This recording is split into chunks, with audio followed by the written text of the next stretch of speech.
Hello everyone, welcome back to my channel Payal Devraj. So this time I am solving question number first A part and thank you to that student जिसने मेरे को बताया कि ये question कैसे solve करना है. ठीक है, तो मुझे उस वक्त नहीं आ रहा था, तो नाउ किसी ने मुझे बताया, तो ठीक है, very happy to see that किसी ने बताया. ठीक है, तो देखो, सबसे पहले हमारा काम होता है एक इक्वेशन को चेक करना, क्या वो एग्जैक्ट है कि नहीं है. तो एग्जैक्ट चेक करने के लिए हम क्या देखते हैं, देखो ये जो लिखा हुआ है ये होता है m, ये होता है n. Just let me change the pen. Okay, so ये होता है m, ये होता है n. तो हम निकालते हैं del m by del y. ठीक है, जिसके साथ x होता है उसके साथ डेल y निकालते हैं और चेक करते हैं क्या ये del n by del x के इक्वल है या नहीं है. लाइक ये है, अगर होगा, इफ़ यस देन ये क्या होगा, देन इट इज़ एग्जैक्ट. ये एग्जैक्ट होगा. बट अगर ये ऐसा नहीं होता है तो ये एग्जैक्ट नहीं होता है, तो हम ये सॉल्व नहीं कर पाते. तो जब मैंने ये चेक किया del M by del y, ठीक है, del M by del y मतलब एम को वाई के रिस्पेक्ट में पार्शियली डेरिवेट करना है, मतलब एक्स कांस्टेंट मान के चलना है.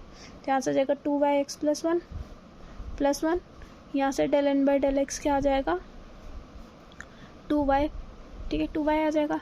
तो del M by del Y तो इक्वल नहीं है. ठीक है, मतलब del N by del Y is not equals to del N by del x. तो अब हम क्या करेंगे, एक इंटीग्रेटिंग फैक्टर निकालेंगे म्यू एक्स, जिससे ये जो इक्वेशन है वो क्या बन जाए, एग्जैक्ट बन जाए.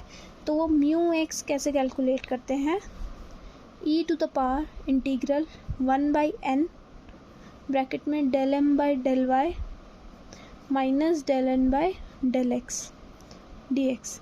ऐसे हम क्या कैलकुलेट करते हैं, इंटीग्रेटिंग फैक्टर. ठीक है, तो इससे निकालो जरा म्यू एक्स क्या आ जाएगा आपका, ई टू द पावर 1/n कितना है, 1/2xy + 1.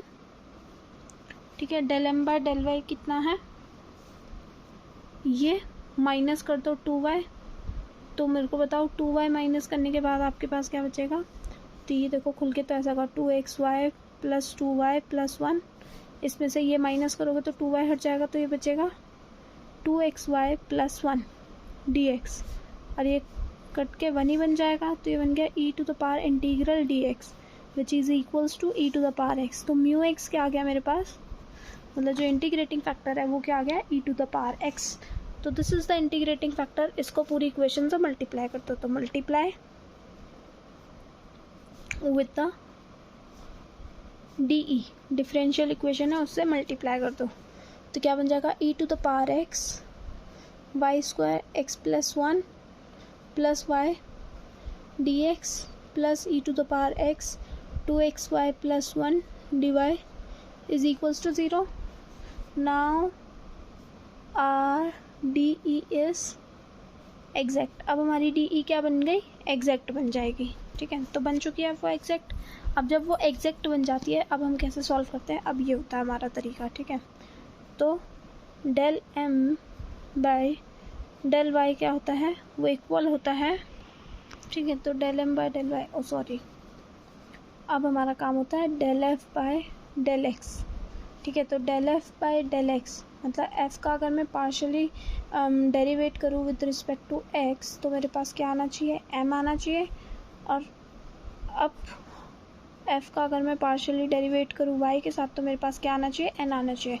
Now R D E is exact. We will find F of X Y such that. ठीक है, ऐसे ही करते हैं. आपने क्वेश्चन नंबर फर्स्ट का B part and C part ऐसे चेक करे होगा, तो उसमें हम यही कर रहे थे. ठीक है, तो del F by del x क्या इक्वल्स टू एम. तो डेल एफ क्या है, एम डेल एक्स. तो एम की वैल्यू क्या है, e to the power x y² x + 1 + y. ठीक है, डेल एक्स डेल एफ. देखो ये थोड़ा डिफ़िकल्ट सा लग रहा है, लेट्स सी अगर ये वाला तरफ वाला ज़्यादा इजी है. ठीक है, तो del f is equals to n times del y. N की वैल्यू क्या है, e to the power x, कौन क्या, e to the power x 2xy + 1 del Y. तो ये थोड़ा मेरे को छोटा लग रहा है, तो मैं ऐसा करूँगी, मैं इसी को करूँगी सॉल्व. तो इंटीग्रेट कर दो, तो एफ़ क्या आ जाएगा मेरे पास, डेल वाई, वाई के रिस्पेक्ट में इंटीग्रेट कर रहे हैं तो एक्स को मैं क्या मान के चलूँगी, कांस्टेंट मान के चलूँगी, है ना। तो यहाँ पे ये आ जाएगा e to the power x, तो कांस्टेंट की तरह ट्रीट होगा तो वो बाहर आ जाएगा। तो e to the power x यहाँ से आ जाएगा X Y square plus Y plus एक फंक्शन आएगा, मान लो उसे क्या माने, टी ऑफ एक्स मान लो, जो भी फंक्शन है वो टी ऑफ एक्स मान लिया मैंने, ठीक है। तो e to the power x Y square plus Y plus T of X आएगा। कोई एक कांस्टेंट आता है ना, मतलब के ऑफ एक्स मान लो, सॉरी, कांस्टेंट फंक्शन आएगा। कांस्टेंट किसका फंक्शन आएगा, एक्स का, क्योंकि मैं जब यहाँ पे इंटीग्रेट कर रही हूँ तो वाई के पार्शियली इंटीग्रेट कर रही हूँ, तो मतलब मैं एक्स को कांस्टेंट मान के चल रही हूँ, ठीक है। तो e to the power X तो बाहर आ गया कांस्टेंट की तरह, 2x ये भी कांस्टेंट है, y का इंटीग्रेशन क्या होगा, वाई स्क्वायर बाई 2, 2 से 2 कट गया तो एक्स वाई स्क्वायर प्लस 1 का y हो जाएगा, ठीक है। नाउ f क्या आया मेरे पास, f आया मेरा f of X Y e to the power x Y square plus y plus K of X. अब क्या काम होता है इसका, del f by del x निकालने का। तो x के रिस्पेक्ट में मैं पार्शियली क्या करूँगी, इसे डिफ्रेंशिएट करूँगी। तो पहले इसे मैं मल्टीप्लाई कर देती हूँ अंदर को, तो क्या होगा, ये बनेगा x E to the power x Y square plus E to the power x Y plus K of X. तो ज़रा पार्शियली इंटीग्रेट करो, मतलब डिफ्रेंशिएट करो, चेन रूल कह रही हूँ, क्या कहते हैं इसे, प्रोडक्ट रूल लगेगा। x को as it is E to the power x ये आ गया, प्लस अब x का होगा तो 1 times e to the power x Y square, इसमें तो e to the power x y ही आ जाएगा, यहाँ पे k डैश x आ जाएगा। और del F by del y की वैल्यू मुझे, del F by del x की वैल्यू किसके बराबर है, m के बराबर है, और m is equals to x। m की वैल्यू बताओ ज़रा मुझे, m की वैल्यू क्या है, ये देखो m की वैल्यू यहाँ से ई टू द पावर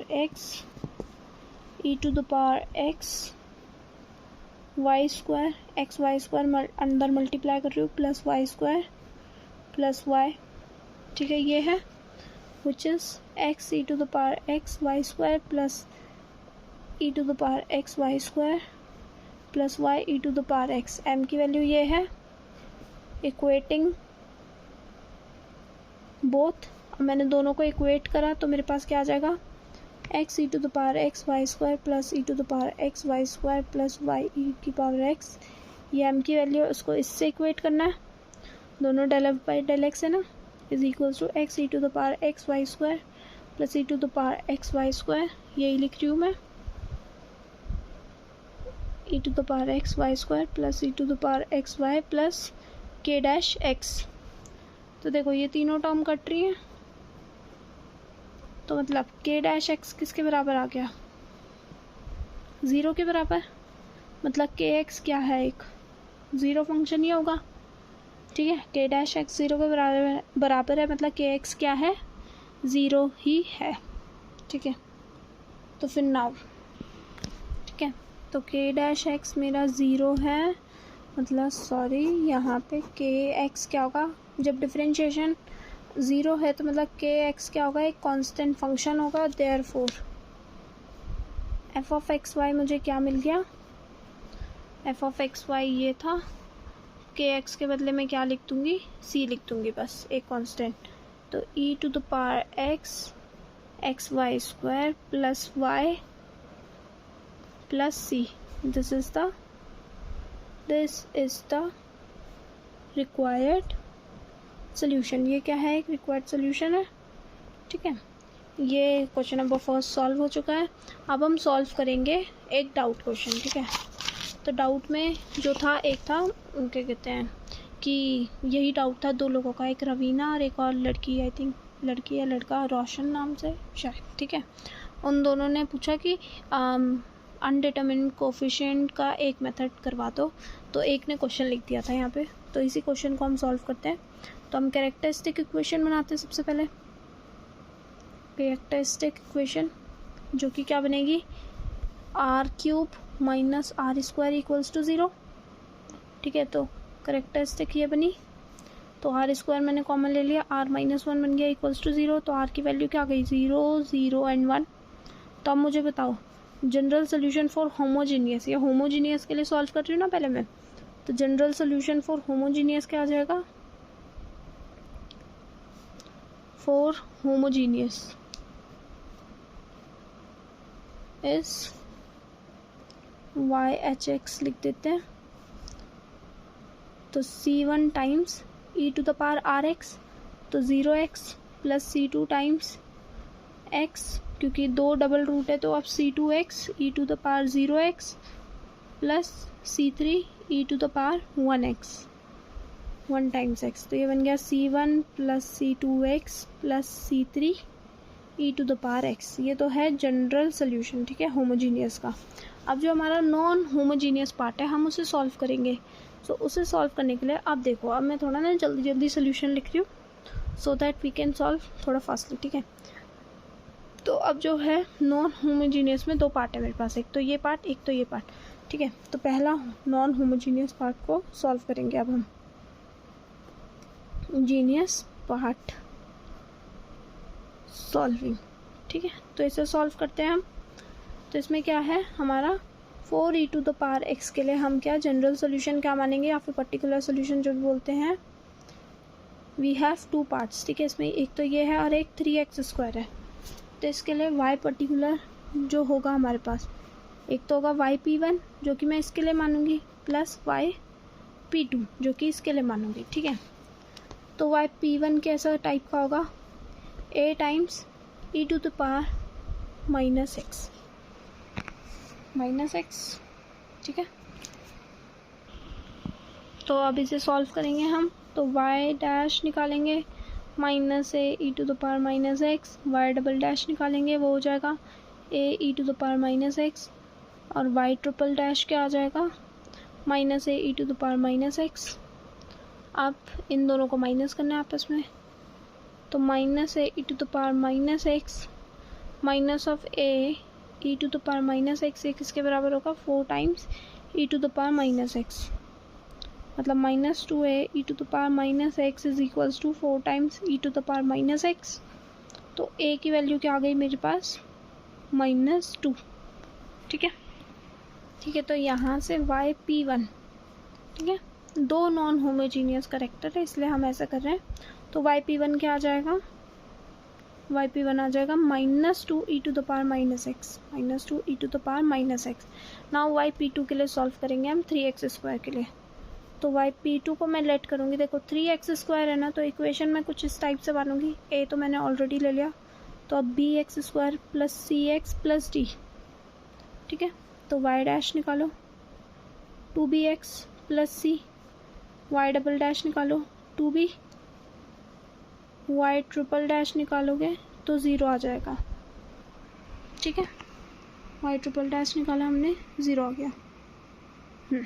तो अब जब मैंने y ट्रिपल डैश माइनस ये करा, ठीक है, y triple dash minus this, तो -2b आ गया, -2b is equals to 3x square which is not possible, ठीक है। इससे तो वैल्यू आएगी नहीं, मतलब -2b equals to 3x square हो जाएगा, मतलब y triple dash minus y double dash हमें 3x स्क्वायर के इक्वेट करना है ना, तो ये माइनस करा तो -2b आ जाएगा which is equals to 3x square, ये नहीं हो पाएगा। तो अब हम दूसरी इक्वेशन लेट करेंगे, ठीक है। और जब भी हम ऐसा करते हैं कि हम दूसरी इक्वेशन खुद से अब दूसरी मानते हैं, नहीं मानते हैं, तो हम बस क्या एक x और मल्टीप्लाई कर देते हैं। तो अब bx³ plus cx square plus d वाले में मल्टीप्लाई कर देंगे, ठीक है, x को। तो फिर हमारे पास yp2 क्या आ जाएगा, bx³ plus cx square plus dx। तो इसका निकालो y dash equals to 3bx square plus 2cx plus d, y double dash निकालो 6bx plus 2c, y triple dash निकालो। तो वापस से जब मैं देखूंगी कि y ट्रिपल डैश में से y डबल डैश में माइनस करूंगी, ठीक है, y ट्रिपल डैश में से y डबल डैश माइनस करूंगी, तब भी ये 3x स्क्वायर मतलब x स्क्वायर जैसा यहाँ पे कोई टर्म आएगा ही नहीं, मतलब ये अभी भी सही नहीं है। तो वापस से again multiply by x, again multiply by x. हमने करा था ना, बार बार करते रहते हैं। तो वाई P2 इस बार मैं क्या मानूंगी, वो होगा B X to the power 4 plus C X cube plus D X square. तो वाई डैश करा 4b X cube plus 3c X square plus 2dx। Y double dash निकाला तो 12b X square plus 6cx plus 2d। Y triple dash निकाला तो 24bx plus 6c। ठीक है, now subtract both, दोनों को सब्ट्रैक्ट किया तो Y triple dash minus Y double dash, ठीक है, is equals to 3x square. Minus करेंगे तो आ जाएगा 24bx plus 6c minus 12bx square minus 6cx minus 2d is equals to 3x square. ठीक है, ठीक है, तो यहाँ पे अब माइनस 12bx स्क्वायर, एक्स वाली टर्म देखो, plus 24b and minus 6c X, और यहाँ पे plus 6c minus 2d is equals to 3x square. तो b की वैल्यू क्या आ जाएगी, minus 12b is equals to 3 on comparing 24b minus 6c equals to 0 आ जाएगा। 6c माइनस 2d भी क्या आ जाएगा, 0 के बराबर। तो b इक्वल्स टू -1/4। अब b अगर -1/4 है तो यहाँ से -6 आ जाएगा, तो -6 माइनस 6c इक्वल्स टू 0। ठीक है, तो c इज इक्वल्स टू -1। ठीक है, नाउ c -1 है तो -6 माइनस 2d इक्वल्स टू 0। तो d की वैल्यू क्या आ गई, -3 आ गई। ठीक है, आई होप सो ये समझ आया होगा। तो देयरफॉर जो हमारा वाई P2 है वो क्या बन गया मेरा, -1/4 x to the power 4 minus x cube plus D square है, तो मतलब -3x स्क्वायर। देयरफॉर हमारा जो सोल्यूशन होगा y, वो क्या होता है, वाई सी, मतलब वाई सी कॉम्प्लीमेंट्री फंक्शन जो होता है, यहाँ पे हमने वाई एच लिया एंड वाई पी। तो वाई एच तो हमारा पहले ही आ गया था।